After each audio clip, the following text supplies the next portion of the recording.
ugushikamishe umutima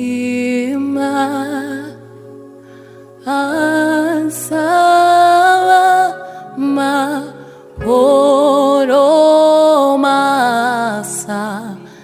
ibirenge bye nibisayekanyezwa kuko utajya uhinduka